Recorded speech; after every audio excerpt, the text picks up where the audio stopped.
네, 안녕하세요. 대강고등학교 2학년 1학기 중간고사 설명회를 담당하게 된 수학과 강사 이성진입니다.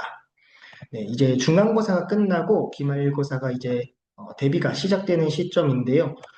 아이들 기말고사 대비에 있어서 학부모님들께서도 중간고사 시험은 어떻게 출제가 됐었고, 그리고 우리 아이들이 기말고사 시험에서는 어떻게 대비를 하면 좋을지 조금 더 정보를 가져가시면 좋을 것 같아서 이렇게 영상을 찍게 되었습니다. 음, 오늘 설명회는 일단 세 가지 파트로 크게 나누어 봤고요. 첫 번째로는 중간고사 봤었던 시험지에 대한 안내를 먼저 드리고, 두 번째로 그래서 이제 멘토스 학원에서는 수학교과 과목 대비가 어떻게 이루어졌는지 안내를 드리고, 세 번째로는 이제 기말고사랑 여름방학 때까지 수업이 어떤 식으로 진행될지, 어떤 과목을 나가게 될지 안내를 드리도록 하겠습니다. 네, 첫 번째로 요번에 봤던 중간고사 시험지 분석입니다. 아이들 시험 같은 경우에는 총 24문항이 나왔었는데 객관식이 17문항, 단답형 7문항이 나왔습니다. 객관식이 총 70점, 단답형이 30점으로 구성되었었는데 작년 이제 1학년 때까지만 해도 단답형이라는 게 없었어요. 보통 서술형으로 문항이 4문항 정도가 출제가 됐었는데 올해 이제 처음으로 단답형으로 바뀌었습니다. 2학년 올라오면서. 요 일단 단답형에 대한 얘기를 먼저 드리면은 서술형에 비해서 이제 조금은 더 어렵게 느껴질 수 있다라고 보셔도 좋을 것 같아요. 서술형이면은 막 써야 될 게 더 많고 조금 더 어렵지 않을까라고 생각할 수도 있는데 오히려 반대로 단답형은 문항을 맞추면 점수를 얻고 중간 과정에 조금이라도 하나라도 틀리면 아예 빵점을 받아버려요. 근데 서술형은 내가 이 답까지 가지 못했어도 중간까지 뭐 어느 정도만 이렇게 쓸 수가 있었어도 부분 점수를 받을 수 있어서 단답형을 가게 되면은 보통 점수가 조금 더 떨어지는 경향이 있습니다. 그래서 아이들이 오히려 조금 더 어렵게 느껴질 수 있는 그리고 점수가 조금 더 낮아질 수 있는 시험지였고요. 등급컷 같은 경우에는 요번 이제 학교에서 제공해준 확정된 등급컷입니다. 1등급 10%까지가 83점이었고요. 2등급 34%까지가 67.5점입니다. 그리고 가장 중요한 요번 시험의 포인트는 뭐였냐면 제가 뒤에서도 계속 반복해서 언급을 드릴 거예요. 첫 번째, 무조건 기본기를 철저히 했어야 됩니다. 그리고 기말고사 대비에 있어서도 막 다른 막 엄청 어려운 걸 풀어본다라기보다는 기본기를 정말 완벽하게 철저하게 준비해야 된다. 제가 얘를 오늘의 가장 메인 포인트로 잡아드릴 겁니다. 그리고 두 번째로 실수를 최대한 줄이자. 위에랑 조금 연결되는 얘기죠. 기본기를 철저히 해서 계산 실수라든가 뭐 문제를 잘못 봤다든가 이런 실수를 최대한 줄여나가자라는 포인트입니다. 그러면은 제가 왜 기본기를 철저히 하자를 가장 큰 포인트로 잡고 있냐면 이게 이제 제가 요번에 아이들 시험 보고 나서 이제 1번부터 단답형 7번까지 제가 직접 문제를 풀어보면서 이 문제는 어디서 출제됐고 어떠한 정도의 난이도를 갖고 있는가를 전문항 다 분석을 했어요. 그래서 보시면은 요 지금 화면에 나와 있는 표처럼 뭐 1번 문제는 뭐 배점은 3.7점이었고 난이도는 그래도 쉬운 문제였고요. 뭐 그 제일 옆에 있는 출제를 보시면 뭐 기본 필수형에서 나왔다 이런 식으로 작성을 드렸습니다. 그냥 요 표 밑에 있는 조금 제가 그냥 전체적으로 정리해 놓은 부분을 보시면은 이게 제가 제일 얘기 드리고 싶은 포인트인데 첫 번째로 교과서에서 나온 문항이 총 11문항이 나왔고 43.8점을 구성하고 있습니다.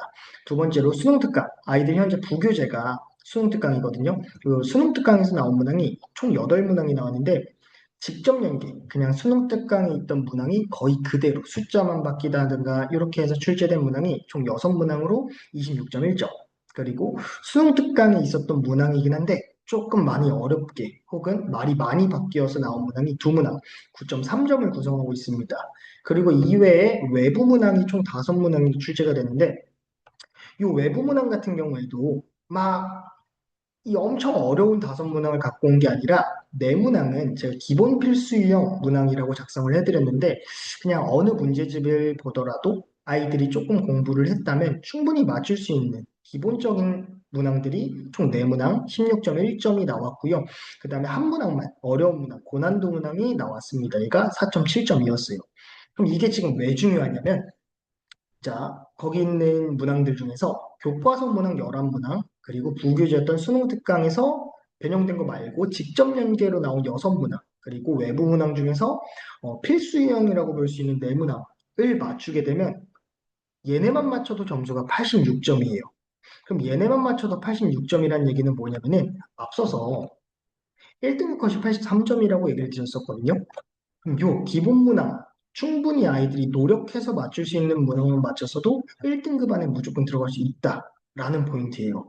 그래서 제가 가장 큰 메인트로 잡아드리는 거는 막 다른 어려운 막 뭐 모의고사 기출도 풀어보고 뭐 어려운 고난도 문제도 풀어보고 하면 당연히 좋겠지만 굳이 거기까지 가지 않더라도 교과서, 부교재, 그리고 기본 유형서 정도만 완벽하게 숙달하고 들어가면 충분히 1등급을 받을 수 있다라는 얘기입니다.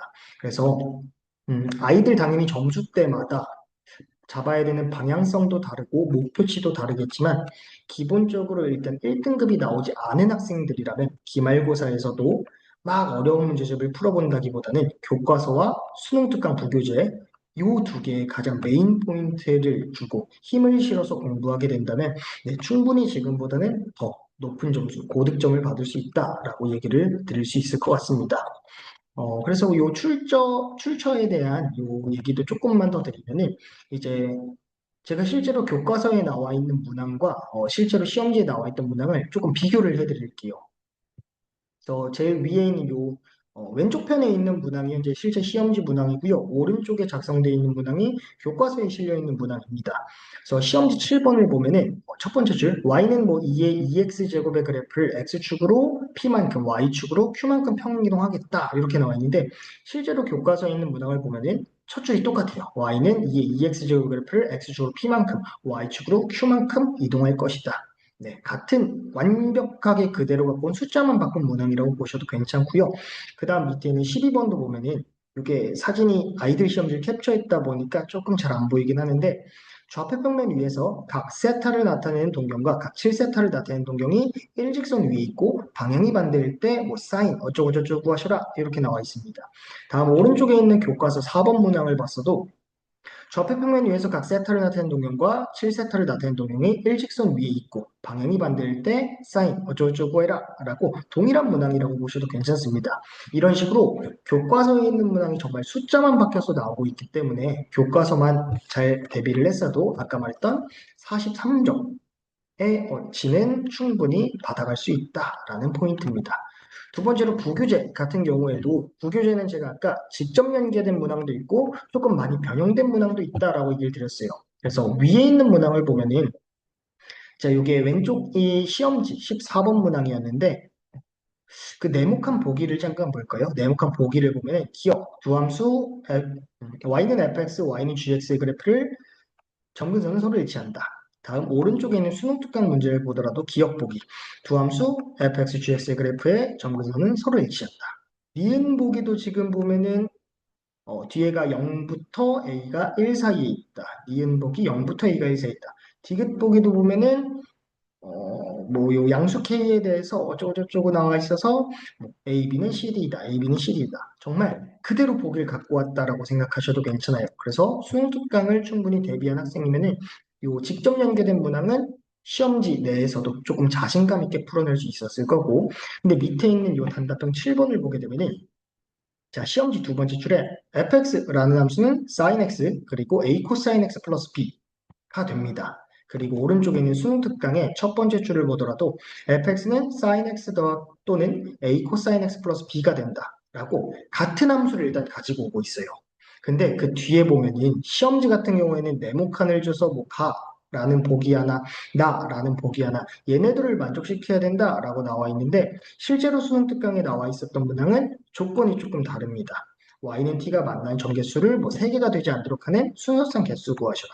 이런 식으로 요 수능 특강에서 봤던 문항을 갖고 오긴 했으나 조금 말을 많이 바꿔서 조금 더 조건을 많이 준다든가 상황을 많이 붙여서 어렵게 나온 문항이 아까 말했던 두 문항 정도가 있었습니다.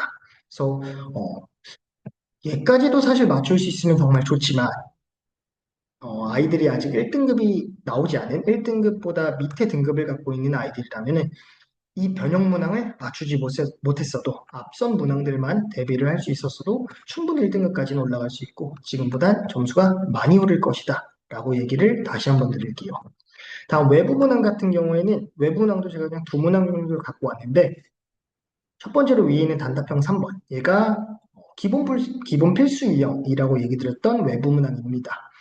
저희 요 멘토스 파이널 테스트에서도 거의 똑같은 문제를 대비를 했었어요. 요 AX제곱은 BY제곱은 CZ제곱은 64라는 상황에서 뭐 뒤에 이런 표현 구하셔라 라는 문항이었습니다. 그래서 외부 문항 같은 경우에도 충분히 대비가 가능한 문항이다라고 얘기를 드리고 그 다음에 제가 아까 외부 문항 중에서도 고난도 한 문항이 출제됐습니다라고 얘기를 드렸었는데 그게 17번이에요. 17번 보면은 네모칸에 x 4제곱은 3 fn제곱의 모든 실근의 곱은 마이너스 9다. 이런 문항이 하나가 나왔었는데 얘가 실제로 어디서 갖고 왔냐면 2022년 9월 모의고사 고3 9월 모의고사 11번 문항을 갖고 온 문항입니다. 그래서 제가 오른쪽에는 요 22년도 9월 모의고사 실제 문항을 넣어드렸는데 보시면은 같은 구성 위에 있는 fx라는 함수의 제공도 똑같은 함수를 줬고 모든 실근의 곱이 마이너스 9다라는 요 표현도 같은 문항을 그냥 그대로 출제했다라고 생각하셔도 좋을 것 같습니다. 자, 다음 두 번째로 그러면 이제 아이들이 실제로 학원에서 어떻게 대비를 하고 있는가에 대해서 안내를 드리면 제가 저희 학원 시스템을 몇 가지를 안내를 드리려고 합니다. 첫 번째로 저희 학원은 교재를 자체 제작해서 만들고 있습니다. 그래서 이 표지부터 해가지고 내용에 들어가는 개념 파트나 실제로 아이들이 풀어야 되는 문제 스텝 1, 스텝 2 파트를 제가 직접 하나하나 다 선정하고 제가 직접 만들어서 지금 아이들한테 제공을 해주고 있어요.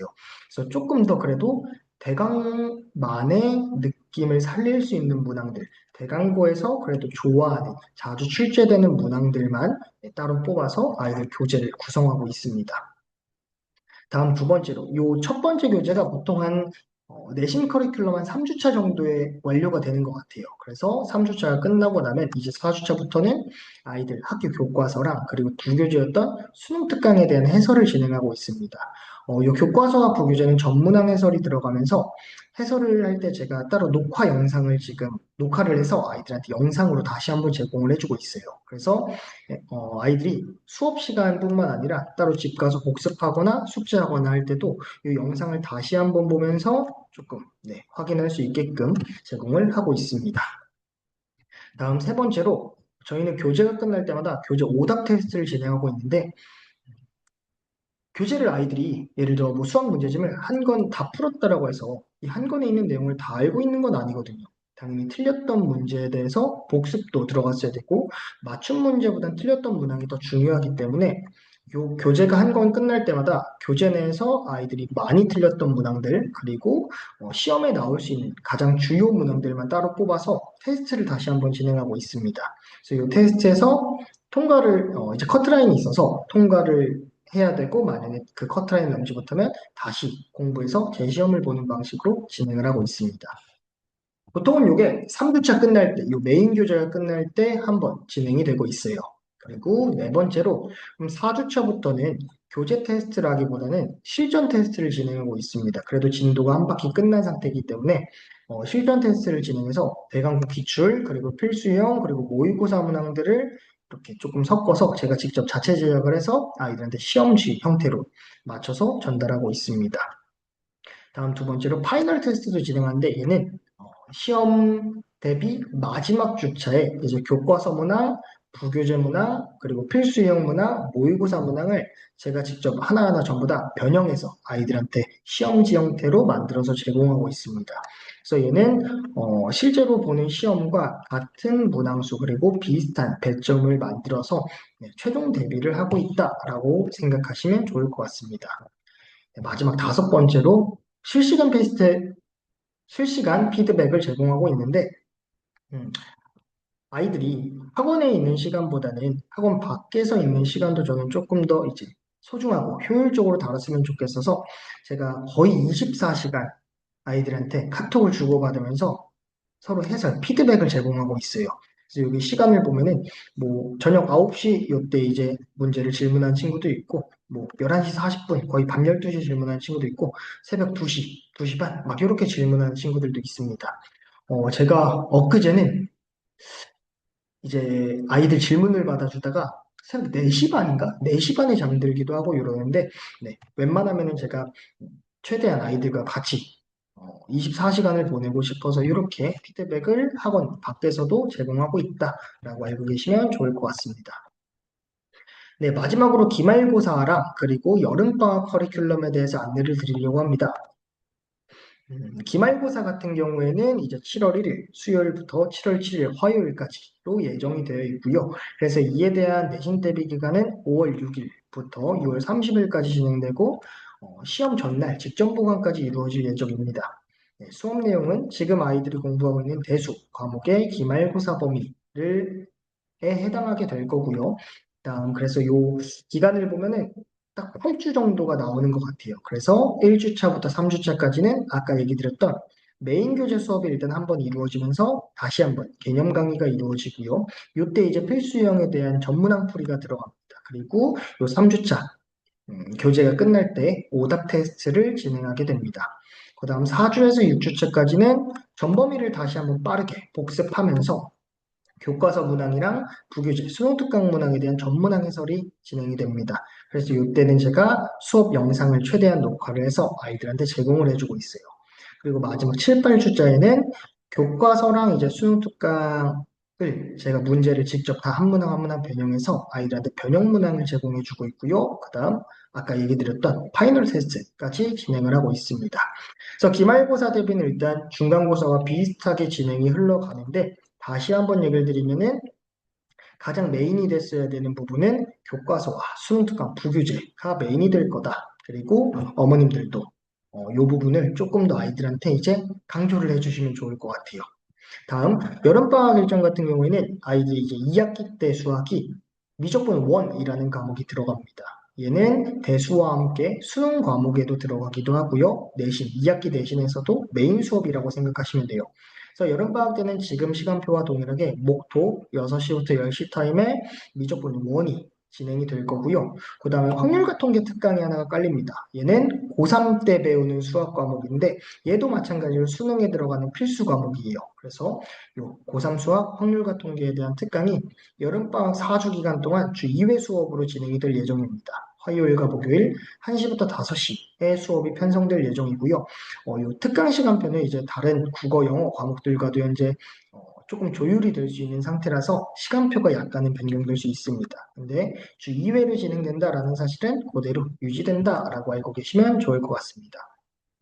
그래서 여기까지 해서 일단은 아이들 중간고사 봤던 그 시험지에 대한 피드백과 앞으로 이루어질 기말고사 대비 그리고 여름방학에 대한 안내를 드렸었는데 제가 이게 영상이다 보니까 학부모님들과 이렇게 소통이 그러니까 궁금하신 점이 있어도 제가 지금 당장 대답을 드릴 수는 없어서 혹시 영상을 보시고 다른 궁금한 점이나 질문 사항이 있으시면은 학원으로 연락을 주시면 제가 바로바로 피드백을 드릴 수 있도록 하겠습니다.